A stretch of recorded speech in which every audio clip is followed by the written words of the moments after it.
Hello and welcome to 10,000 Stitches Podcast, episode 32. This is a podcast all about the joys of sock knitting. My name is Andy and I like making socks, and hopefully you do too, or else I don't know why you're here. But so this is episode 32. I am recording on Sunday, July 17th, and this episode will go live on Tuesday, July 19th. Let's see, like I said, my name is Andy. If you wanted to find me on the interwebs, you can find me on most social media as Purlbug, P-U-R-L-B-U-G. That's Instagram, Twitter, and Ravelry. You can find my blog at thepurlbug.com. And then we have the 10,000 Stitches podcast Ravelry group as well. And depending on where you're watching this will determine where various links will be. If you're watching this in the thread for this episode on the Ravelry group or in the blog post for this episode, everything I mentioned will be linked right below the video. If you're watching this on YouTube, underneath the video in the description box will be a link to the blog post for this specific episode. You can go there and get the links, or there will be a link to the Ravelry group, and then from there you can go to the thread for this episode and get the links there. That felt a little weird because I didn't record last week, so it's kind of like I feel like I'm a little bit less on autopilot than normal, but what we're going to do this week is it's pretty much going to be a normal episode. We'll talk about my finished objects, my work in progress, what's coming up next. We'll talk about the knit along, question of the week, and then chit chat stuff. And it might be a lengthier chit chat today, I don't know, but we'll see. But I have lots of knitting to show you, so that's very exciting. So let's start with finished objects. So I think last time I recorded, which was 2 weeks ago, I did not have my squircles finished yet, but I think I was pretty close to being finished with them.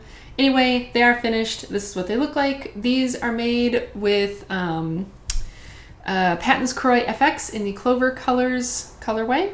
And these were made, I think these are 64 stitches, made on my US size 1s, which is a 2.25 millimeter needle. And like I said, I will link the patterns down below the video in the various places.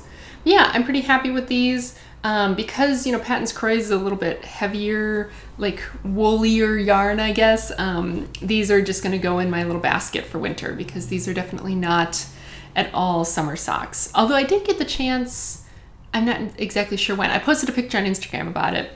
We did have a morning a week or two ago that was cool enough that I actually could wear some of my wool socks around for a little bit, so that was kind of nice. But otherwise my wool socks have been pretty much sitting in the basket unused for a while, and I'll talk a little bit about the crazy weather we've been having. But these are going to go in the basket as well.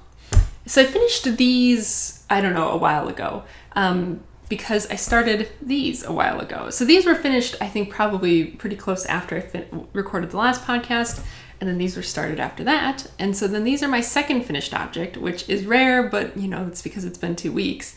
But these are finished object number 2, which are my string theory socks.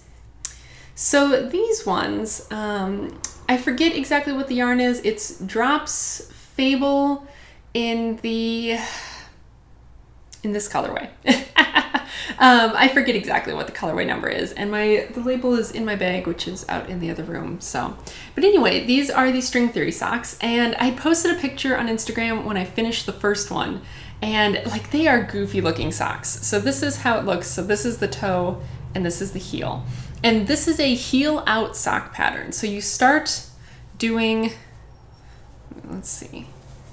you start with kind of this little piece right here. So you cast on using Judy's Magic Cast On, as if you were casting on for a toe up sock, and then you expand out, and you can kind of see it. You do a little while where you're kind of expanding in stockinette, and then you do this sort of lace pattern, this fan and feather lace pattern, and then you close up the middle. So your seam is right along the middle here. And then you carry on to the leg. And so the way that this one worked, and this was very similar to the Squircle sock, where because on this sock the heel flap is so long that I did hardly anything above the heel flap, this one's very similar, where I closed up the seam and then I knit a row around the leg on the first one and then tried it on, and it was at the height that I wanted it to be. Because you guys know I don't like my socks to be very tall. So I basically knit one row of leg and then bound off, and that was it. And then you come back down and you do the toe, which is done in 1x1 ribbing because that's what you've been doing here, like when you've been increasing for the foot part. This was done in 1x1 ribbing, so you continue on in 1x1, and then you do the toe, in stockinette once you start doing the decreases. But this was very interesting because this is like kind of a hat toe, which is the first one I've ever done. But it was fine. I didn't love it. I didn't hate it. I don't know that I would do it again necessarily, but it was fine. And it was so funny. Someone commented on the Instagram picture that it looked like a boomerang warmer, which I thought was very funny.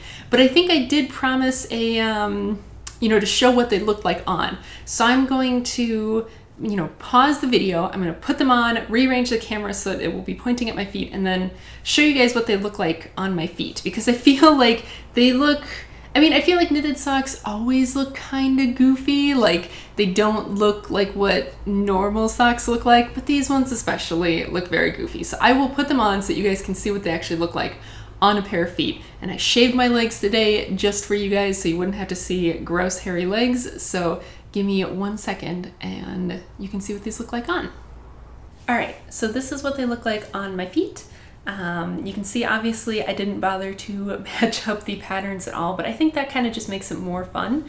So the lace pattern turns into this super fun zigzag along the top of the foot. So you can see here's where you start, and then you kind of expand out, and then this is all the lace pattern, and then the seaming, I think, is right about here on this one. I think that's where the seam is, but it's pretty invisible when you're wearing it. So they just, especially when you do it in kind of a self-striping yarn like this, they wind up looking very fun and just very goofy, and I really like them. And they fit really well. They look really goofy, but they fit super well as long as, you make them like you would any other sock and make sure to, measure them appropriately. So I basically just, when I was doing the toes, I just stopped doing the ribbing at the normal part where I would decrease, or where I would start to do my toe decreases. I just did the math and then did my ribbing there. So yeah, super fun pair of socks and very comfortable, very good fit.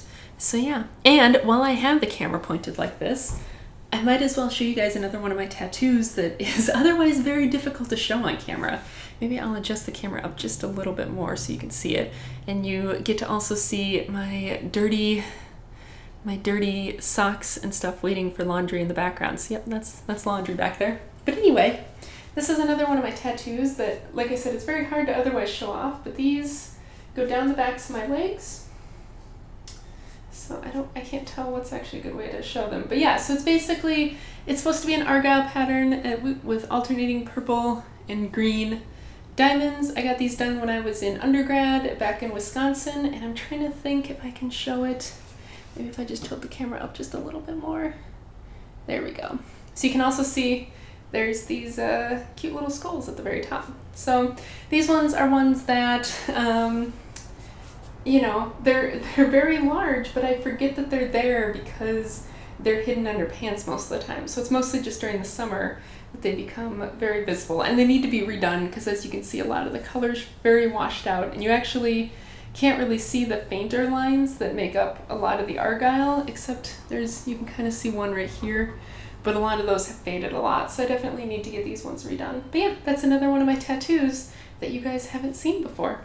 And now I'm gonna take my socks off and rearrange everything, and I'll see you back where I was before. Okay, back to where I was before.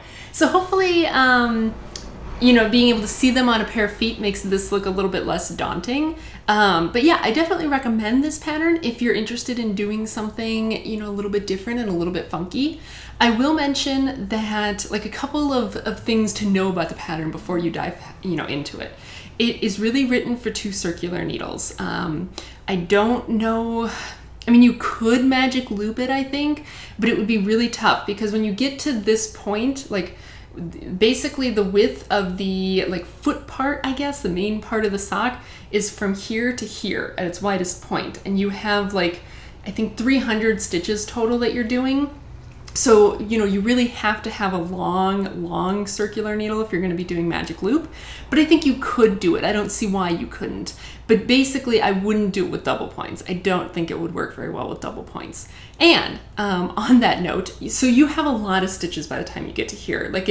It's similar to, shawl knitting where, you start very small and then it gets very big very fast. So, definitely it just takes a little bit of patience, and it can be a little bit, I noticed it was a little bit hard on my hands too, just trying to deal with the needles with all those stitches on there. So that's a little bit tough. But I definitely think this is a super fun pair of socks. The pattern's really well written. It's a pattern from, I think it's from Knitty. It's a great pattern. It's well written. It's very clear. It just, you have to kind of go into it expecting that you need to be a little bit patient with it. But otherwise, it's super fun. And I think it's really great for some of those self-striping kind of yarns that you otherwise don't know what to do with. Like Arnie and Carlos kind of yarns. I think this is a really great pattern for them. And something else to note. So if you're trying to figure out the sizing, because obviously, you're not knitting it like you would a normal sock. So it's not like, oh, you look at the stitch counts and you're like, oh, 64. Okay, that's my normal size. Here's kind of how to do it. So the pattern is written in 4 sizes. It's extra small, small, medium, and large. And they give you what those sizes are based on foot measurements, but you can actually kind of pick your size based on stitch count, because while you are doing the main body of the sock, outward, you of course still have to do the foot and the leg, normally, like you do those like you would do a normal sock. So you just have to look in the correct part of the pattern to find out the stitch counts. So I will do that for you. So if you are, okay, so let me find it. There we go. Okay, so basically if you're looking in the pattern and you look on the leg, that's where you can find the stitch counts that would translate it to a normal sock. So the extra small is a 56 stitch sock, the small is a 60 stitch sock, the medium is a 68, and the large is a 72. So because 68 stitch socks seems to be what fits me the best, that's what I did. So I worked it in a medium. But yeah, basically I think most people are going to be a small, medium, or large. So small is, definitely a smaller foot, 60 stitches. Medium, I think, is kind of the crowd that's like, yeah, anywhere between 64 and 68 is comfortable. I'd say go with the medium. And then if you have a larger foot, go with the large at 72. But yeah, I thought it was a great pattern. I definitely will say that if you're going to be doing this pattern, you should go through and highlight the stitch counts that correspond to your size. I did that. I accidentally forgot it at work, so I had to print this out last night. But I had gone through and in pink I had highlighted all of the different stitch counts, because it's very helpful, because they'll say, oh, you should have a total of 136 stitches on your needle right now. But they also go through and say, because you're using markers, they'll go through and say, okay, here's, you should have 12 stitches, 22 stitches, 22 stitches, 12 stitches in between all your various markers. So that makes it a lot easier to count your stitches. Basically I would just count the smaller number on the outside, which would make sense if you're actually doing this.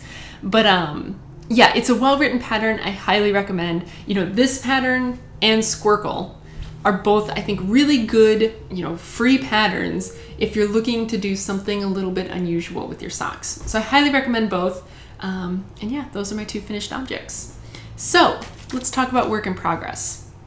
I'm going to save my sock for just a second, because I know otherwise I'll forget about this, but I have been making progress on Scrapopotamus. And I don't remember which ones I had done when I showed this last time, but I think it was maybe this chunk. I had been working on the hexagons. So if you're not familiar, Scrapopotamus is based on the Happypotamus pattern by, I think it's Heidi Bears. And Happypotamus makes a crocheted hippo. So this is a large size of it. I've made it before. This is a size using worsted weight yarn. So, I have all these mini skeins and stuff now and leftovers from socks that I was looking to do something with, but a traditional, sock yarn blanket isn't really working for me. I've tried it. It just isn't what I'm interested in. So I was going to make a Scrapopotamus, using my various scrap yarns. So I think I had shown these already. These are all the ones that I had done. And so I finished up my hexagons and I accidentally duplicated one. So I'm like, whatever, I'm just going to go with it. But I finished up all my hexagons. So I'm trying to figure out which of these. 1, 2, 3. Okay, so I finished up my hexagons. So I think these are the new hexagons. These are the 3 that I had left to do. So all my hexagons are now done. And basically the way that, if you aren't familiar with the pattern at all, the way that this is done is you construct the various shapes modularly. So you can kind of do them all ahead of time, and then you can join them all together as you go along. So I'm basically doing that. So I did all the hexagons first, and then there's 2 octagons that you have to do. So I did the 2 octagons. So that's what those look like. And then there's 2 heptagons that you have to do. So that's what those look like. So now all I have left are the pentagons, which are actually like the biggest chunk that has to be done. And then like 2 squares for the nose pieces. There's 2 square pieces here. And then I will be done. So yeah, I was working on this. I think at one point I think after I'd finished the first one of these and before I started the second, I just needed a break for a day or so. And so I was working on those. And so, yeah, I have made progress. I'm not exactly sure how fast the pentagons are going to get done, but I'm hoping maybe by the end of the summer, I will have a cool scrapopotamus to show. So yeah, that'll be fun. So that's the one work in progress that has had, I guess, significant work made on it, although it doesn't really look like much, but kind of once the pentagons get done, it will take shape very fast. So I'm very excited for that. But let's talk socks. So I know I had said when I recorded last that the next sock I was going to do was going to be the broken jack. And I am going to be doing the broken jack, but I'm not doing it right now. And I will mention why in my chit chat section, but basically I'm going to be doing it. I'm just going to be saving it until after August 1st. So, I'll probably do that the first week in August. And so for now, I have decided to do another pattern by the same designer. And that is, I'm pretty sure it's the same designer. And that is what is it called? Stripe tees.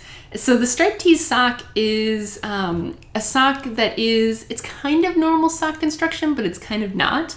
Like a lot of parts of it seem to be normal, but basically instead of doing like a big chunk, like knitting all of it down, what you do is you're knitting stripes up and down. So, this is what I have so far. So you knit the cuff like normal. So here's the cuff. And then you start going down. So I'm pretty sure the way that this works, I'm trying not to hit the microphone here with my needles. So basically you knit the cuff and then you work this narrow stripe down, and then you pick up stitches along the side, and then you knit the next stripe down. And then I'm at the point now where I need to pick up more stitches along the side and knit the third stripe. And that will be the entire back half of the leg. And then I'll do a heel, and then I'm not entirely sure that I understand the construction from that point. I kind of have to read it and think about it a little bit more. But basically you are working these narrow stripes instead of just doing it all at once. So again, it's kind of fun. It's kind of normal and approachable. And as you can see, I just started this around lunchtime today and I've already made very good progress on it. And it seems to be a pattern that works really well for longer sort of ombres or variegated kind of things. So I am using Patton's Croy in the Clover colors again. And I tried to pick out 2 balls that I thought would work really well, that have really bright colors in them. So this is what the one of them looks like. So you can see it has some nice bright orange and stuff in it that will look really good and show up really well. So yeah, this one I'm really excited about. I basically took a break to record only because my hands were getting sore, because I finished up the second string theory this morning and then started this at lunchtime. So my hands were like, please give us a break. So, but yeah, this one I think will be really fun. I'm going to try and do a fish lips kiss heel on it. The pattern is written for a heel flap and gusset, and it seems like that's what most people do with it, but I think I can do a fish lips kiss heel. I don't see why I wouldn't be able to. So I'm going to try that and I will let you guys know how it goes. But yeah, I'm doing a couple things different with the pattern, but I don't want to necessarily say oh, you can totally do this until I've made it all the way through the sock. So I think next week, expect to hear about modifications that I made to this, and I'll let you guys know if it was successful or not. But yeah, this one is really fun and I'm enjoying it a lot, and I think that it will really work well with the Clover colors. I looked in the, yarn ideas on Ravelry to see what other people had used for it, and I saw that only one other person had used the Patton's Croy FX, which seems kind of strange to me because it seems like such a good yarn for this kind of project, but whatever. So yeah, that's what's on my needles right now. And like I said, what's coming up next, I'm not exactly sure what the next pattern will be, and I will again tie back to that in with my chat. But I guess I'll just decide once I finish these up, and then probably the next pattern after that will be the broken jack. So yeah, and I just kind of decided on this one this morning. Like I finished up the string theory and I was like, what am I gonna do now? So I looked in my queue, found these ones, and these are what I'm doing now. So yeah, I'm kind of just trying to take it easy right now, trying to kind of just go with the flow in terms of my knitting, because it's not like I've been annoyed with my knitting lately, but I just am trying to kind of not force it as much and just do what I find fun. So this is what I thought would be fun, and so that's what I'm doing. But yeah, let's talk a little bit about the knit along. So we are more than halfway through July. So we are a little bit more than a quarter of the way through this knit along. I think there's only been one finished object. I suppose I could check. I have my computer right here. Last I had checked, there was only one finished object, which I'm not surprised about. Like, I will not be surprised at all if this knit along just in general has less finished objects. Let's see. Yeah, so there's one finished object, and it is a super awesome looking pair of broken jack socks, which is why I'm so excited to do those.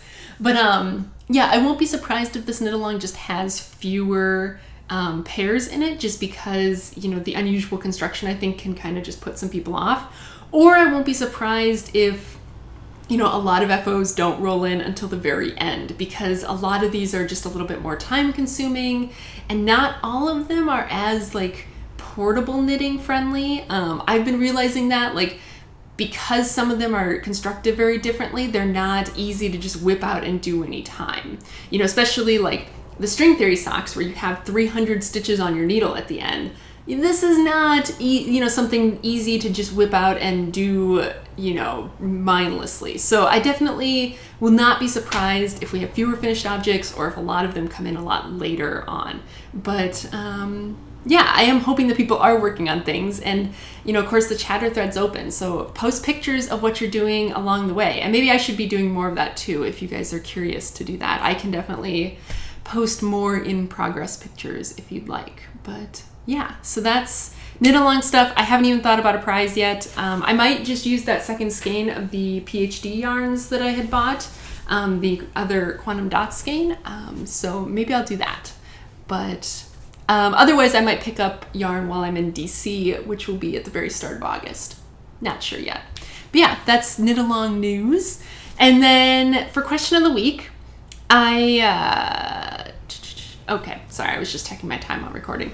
Question of the week, this is going to be a non-knitting related question of the week, but it's something I'm very curious about. So today I was going through and I was listening to some old music, and like, I say old, but like it's old. You know, it's coming up on 10 years old at this point, so it's not like it's really that old, but it's music from when I was like in high school. So, you know, I know I've talked a little bit about how old I am. I am, you know, going to be turning 27 in the fall. So it's almost been 10 years since I graduated high school. And so I was listening to some older music, and, you know, from kind of like my late high school, early college days. And, you know, it was kind of like, oh, right, like, why isn't music like this anymore? And I know probably everyone feels that way. You know, it's like the stuff that you kind of grew up with is like the good music, and everything else is kind of like, oh, why can't they make it like they used to? So my question of the week this week is like, what song from like your high school or college days is, you know, is still like your jam? You know, you may not listen to it a lot, but like as soon as it comes back on, like as soon as you hear it again, you're like, yeah, that's my music. And for me, like a lot of that music is older Fall Out Boy stuff, like some of the AFI stuff from kind of around that time, from like late 2000s, like the AFI stuff from then. I'm trying to think of what else, like My Chemical Romance, and, you know, that kind of stuff. Like that was my jam. And so I will put a link to, maybe I'll make like a playlist on YouTube of just like some of those songs, and I'll put a link to it like in the links if you're curious hearing like what my jams are. But I'd be curious to hear what your guys' jams are. Like, and it doesn't matter what time period it's from. Like, if you are a lot older than I am, that's fine too. Like, I still want to hear what people's songs are. And if you can find like a video for the song on YouTube, feel free to post a link in the like thread for this episode on Ravelry.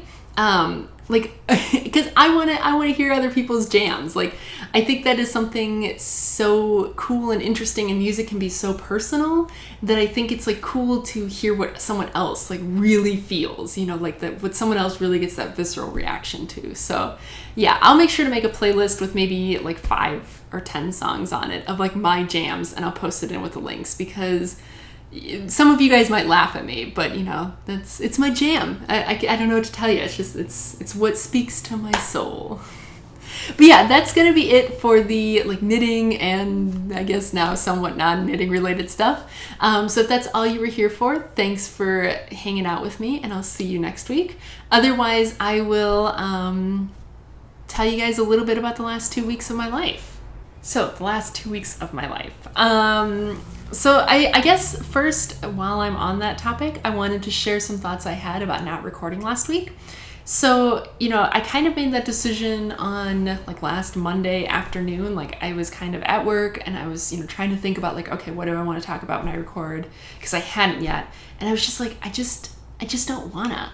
And I've had that thought before, like, you know, kind of that thought of like, ugh, I have to do something. And like, normally it's like I sit down and I'm, you know, perfectly happy to be recording. It's just me being a lazy bones.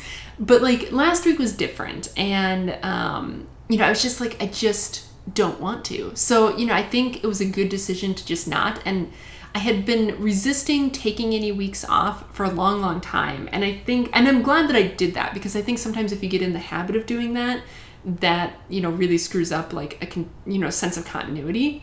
But at the same time, like, I'm really glad that I took a week off, and now I'm kind of like, okay, this isn't such a big deal. Like, if life just gets really busy, I'll just take a week off. And I am thankful for everyone who, you know, was very supportive of that, because sometimes you just gotta not.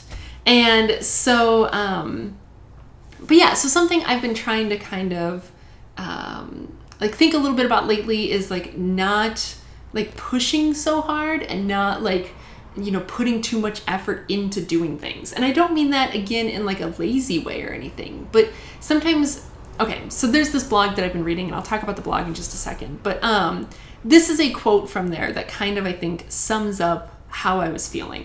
And, you know, the author is talking kind of about, you know, their process of kind of getting over what other people, like getting over caring about what other people think of them. So she says, and she's talking about kind of how women, like the kind of how women feel like they have to be. So she says, we should advance in our careers, look gorgeous and thin, marry well, but not be dependent on our partner, have children while still looking just as gorgeous and just as thin, be an involved, nurturing parent while continuing to advance in our careers, and oh yeah, look gorgeous and thin. Being a marathon runner seems to be an element of the perfect woman equation as well. Maybe you're supposed to change diapers while on stage delivering a keynote address at a conference that you jogged 20 miles to. So then she goes on to talk a little bit about how, you know, she kind of just got over this feeling that, like, you're supposed to do it all and that you have to do it all.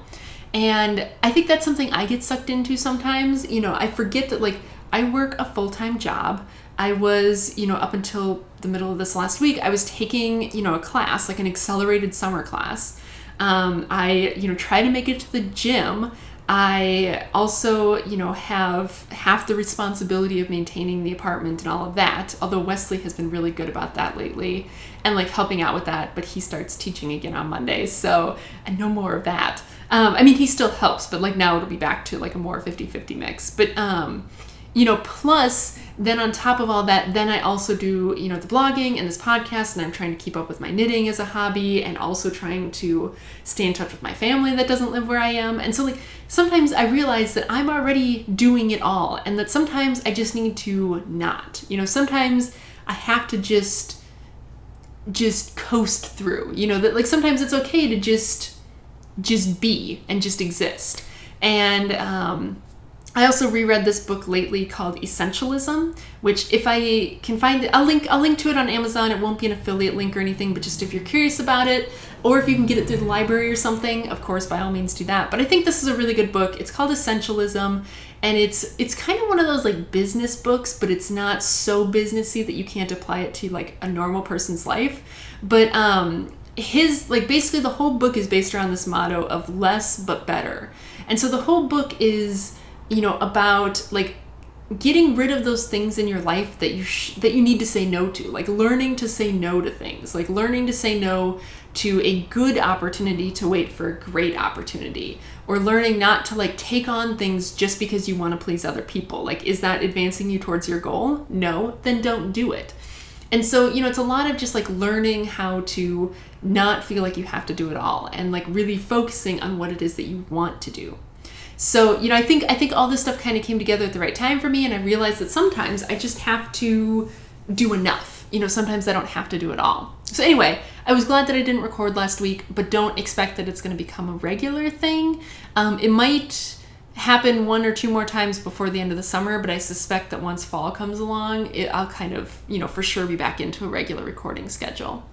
But yeah, so that quote that I read came from this blog that I've also been reading. You know, have you ever like found a blog and it just so resonated with you that you just like went and read all of their backlog of posts? I do that. So if you do that, you're not alone. I do that too. But this blog is called Frugal Woods, and I will link it down below. And basically it's this couple, and now they have a kid, so I guess family, who, like, it's like a personal finance blog, but it's not so, like, it is personal finance, but it's also just personal. So I find it really easy to read because, like, you know, it's just very interesting. They're very interesting people to read about. And like their whole thing is that they were saving up a ton of money to be able to retire at the age of like 30 or whatever and move out into the woods in Vermont and like have a farm and just kind of live out there. And they were talking about like they save like 70% of their income. Like they are just crazy, and like and crazy in a good way. I don't mean crazy in like a bad way, but like they are just so much more disciplined about it than I could ever be. But I did take some interesting things from that. And so, you know, I am kind of, you know, I'm not bad with money. Like I make enough money to pay all of our bills and all that stuff. And we, you know, eat good food and everything. But I definitely have been at odds with my spending habits for a while. And I think reading this blog kind of like gave me some thoughts that kind of were what I needed. So like I've been feeling like, you know, I spend too much money, and like just too much money that just like disappears. And I don't know if anyone else has, you know, knows what that feeling is, but it's like you don't feel like you're spending your money irresponsibly, but then somehow like it's all gone and you don't really know what happened. That was kind of me. And like I don't want that, because like I want to be saving money for like Wesley and I to take vacations and stuff like that. You know, plus just to like have like emergency savings and all of that. So, you know, I knew I wanted this thing, but I just couldn't quite like make it happen very well. And so, you know, reading this blog kind of gave me some of the tips that I needed. And so I'm currently doing a no spend fortnight. And, you know, you may have heard of these like no spend things before. I know like different people do them. Like some people do them for like a month, some people do them for a year. I think a month is kind of the most common thing. It's kind of just like, it's like a detox, like a spending detox, where it's like you just have to kind of like reset your brain instead of thinking like, I'm going to buy all the things. You know, it's like, no, you're going to buy none of the things. So that's me for the next 2 weeks. You know, I get paid in the middle of the month and the start of the month. So I just got my middle of the month paycheck. And so I was going to, basically for this entire paycheck, I'm not buying anything other than like groceries. And we are going to go see Ghostbusters on Tuesday, because we kind of decided that ahead of time. But other than that, no money leaving. So that's part of the reason why I didn't, I'm not doing the Broken Jack pattern right now, is because it's not a free pattern. And I mean, I'm going to buy it. Like I will buy it. But like, I know that if I make exceptions, if I'm like, oh, well, I can make an exception to buy that knitting pattern, it's just going to like snowball. So it's like, no exceptions. So, you know, after August 1st, after I get my next paycheck, no big deal. I'll buy that pattern. But, you know, that's kind of why, like, I'm like, no, I need to just focus right now on like training my brain to not think about like buying things. And so, yeah, so that's what I'm doing right now. But like I said, I will definitely link to that blog, because she writes about a whole bunch of things. Like, she writes about like having a baby, but she writes like interesting things about like they write about like home repair stuff. Like, her husband writes some like home repair things. They talk about like her clothing choices. Like, she hasn't bought clothing in like years, so she talks about that. She sometimes talks about feminism a little bit. They talk just about like their life and kind of, how they have a dog. They have this, silly, cute little greyhound that they dress up. And so it's kind of fun to see pictures of that. And then, of course, they also write about personal finance. But they do it in a very approachable, understandable way, and not like a way that's like just super like over like normal people's heads. So I definitely appreciate the blog. If you're interested at all, I say check it out. But, I get that it's not for everyone. It's just her writing has just like really like kind of grabbed me, and I'm like, oh right, this is it. It's gone in my bookmark folder of like blogs to check back on regularly. So yeah, so I was reading that. What else have I been up to? So I mentioned that I was until recently in class. My class ended on Wednesday of this past week. I had to think really hard about it. It ended on Wednesday, but the thing is that I didn't go on Wednesday. So Wednesday was the final, but the way this class works, and I think I might have mentioned this, but like your grade was based on 7 tests and then like a participation kind of thing made up the other 1/8 of your grade. And so the way the final worked was you could take the final and it would basically replace any grades lower than the one you got on the final. So like if you bombed a test, you could take the final, and as long as you got a better grade on the final than that bombed test, it would replace that grade. So in theory, you could not go to class the whole semester, show up, get 100% on the final, you get an A in the class. Or the nice thing was if you had been showing up and doing well on the tests, you didn't have to take the final then, which was me. So as of, Tuesday, we took our final test on Tuesday. He got our grades in, or he got our like grades online so that we could see what they were and decide if we wanted to take the final. I had an A, so I was like, well, I'm not going to take the final. So yeah, my first class here at VCU, I got an A. It's a very good feeling. So I'm now trying to pick out my class for the fall, and I kind of have it chosen, but I haven't signed up for it yet because my boss is still out for an injury.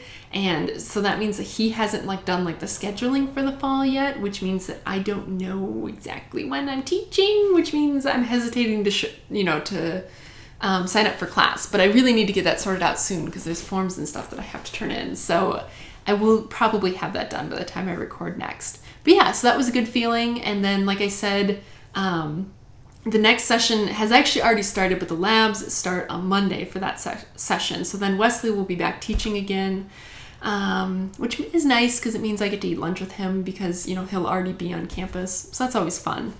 And otherwise, things have been kind of just chugging along. It's been really, really hot here lately. Like, I think we've had the air conditioner on for probably the past week or two straight, like probably since the 4th. I think the 4th we had the windows open, and then probably since the 4th we've had the air conditioner on just continuously because it's just been so hot. And even when it's not like hot, it's been so humid that it's like, no, we're not going to open up the apartment. Like, it's just so humid that it would be miserable. So that's really annoying, and it's supposed to stay hot for, the foreseeable forecast. So I'm hoping that soon it will cool down. I don't know. I don't remember being this hot when we moved out here last August, but then again, that's a year ago. I don't remember. So, who knows? But yeah, so there's been that. And then, like I said, at the start of August, we are heading up to DC for a long weekend. There's the pen show that I went to last year when we moved out here, right away when we moved out here. And so we're going back to that pen show again, which will be nice because I get to see some of my friends who I don't otherwise get to see. Like, they're mostly online friends who I get to see in real life once a year. And my mom is going to be coming out she's coming out at the same time as the pen show. She's not coming out for that, but it's a good reason for her to come out, and then we'll be up in DC and we can, hang around with her in DC and stuff.